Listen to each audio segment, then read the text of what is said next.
Hayo, siapa yang hobi shopping di awal bulan atau tanggal muda?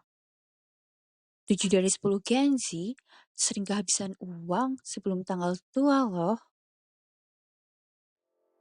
Nabung nggak sama dengan pelit.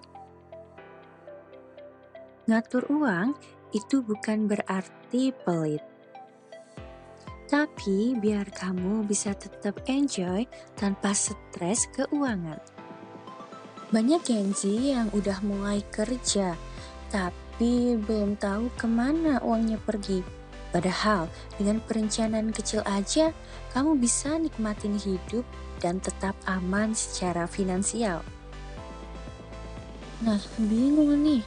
Terus gimana sih cara ngaturnya biar keuangan nih tetap aman dan stabil? Beberapa dari kalian pasti udah nggak asing lagi sama charts kayak gini. Apalagi udah banyak banget video di YouTube yang nyantumin prinsip 50, 30, 20. Salah satu cara paling simpel buat mulai ngatur uang adalah metode 50, 30, dan 20. 50% buat kebutuhan, keperluan penting untuk keberlangsungan hidup kayak makan, terus ada juga buat transportasi, terus biasanya yang paling banyak tuh buat keperluan rumah yang kadang itu tuh nggak terduga. 30% buat keinginan, kayak buat beli skincare atau makeup nih buat cewek-cewek. Terus ya, Gen Z tuh suka banget nongki-nongki cantik di cafe bareng sama temen-temen. Jangan lupain nih, biasanya suka self-reward kalau habis ngelakuin sesuatu. Dan yang terakhir yaitu 20%. Sisihin buat tabungan atau juga bisa buat investasi. Misalnya, kamu punya penghasilan sebesar 3 juta. 1,5 juta bisa buat kebutuhan. Lalu, yang 900.000 itu buat keinginan, sedangkan yang 600.000 itu kita bisa buat nabung atau buat investasi. Nah, sekarang kita mau bahas tips biar uangmu nggak boros terus. Pertama, cobain 24-hour rules. Jadi, kalau pengen beli sesuatu, tunggu 24 jam dulu. Kadang setelah nunggu, rasa pengennya hilang sendiri. Kedua, pisahin rekening untuk tabungan dan kebutuhan. Jadi, kamu gak kalap mengambil uang tabungan buat hal yang gak penting. Ketiga, pakai metode amplop digital. Misalnya, satu e-wallet khusus buat jajan, satu lagi buat tabungan. Simple, tapi bikin pengeluaran lebih terkontrol. Kalau kamu malas nyatet manual, tenang aja. Karena sekarang udah banyak aplikasi keuangan gratis yang bisa bantu kamu.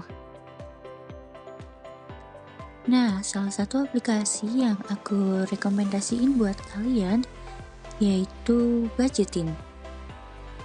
Di sini aplikasinya tuh cukup mudah. Ada beberapa akun nih, ada saldo utama yang dimana itu ada dari BCA atau kalian bisa ubah bank lain. Terus ada di dompet. Di sini fitur-fiturnya itu ada penerimaan, pengeluaran, dan juga dari transfer. Itu bisa kalian lihat di situ. Di sini aku lagi contohin ya, kita lagi nulis pendapatan atau penghasilan. Misalnya nih, penghasilan kita 2 juta. Terus akunnya di mana sih? Yaitu di BCA dengan kategori yaitu gaji. Di contoh selanjutnya, aku ngasih contoh pengeluaran, yaitu pengeluaran sebesar 50.000. Untuk kategorinya sebenarnya kalian bisa milih apa aja itu banyak banget dari belanja, hiburan, makanan, transportasi. Tapi di sini aku milih buat kategori makanan sama minuman. Karena uang aku terkumpul di BCA, tentunya aku pakai sumber dari bank BCA itu ya. Nah itu lihat teman-teman, pengeluarannya jadi terlihat dan balance. Di sini kita juga bisa buat anggaran di tiap bulannya. Contohnya nih, aku mau bikin anggaran sebesar berapa ya? 1.500.000 di kategori hiburan atau belanja gitu ya. Akunnya di BCA karena aku punyanya BCA. Ini mulai dari 14 November sampai dengan 14 Desember atau selama 1 bulan. Biasanya aku juga budgetin selama 1 bulan di awal atau di akhir bulan.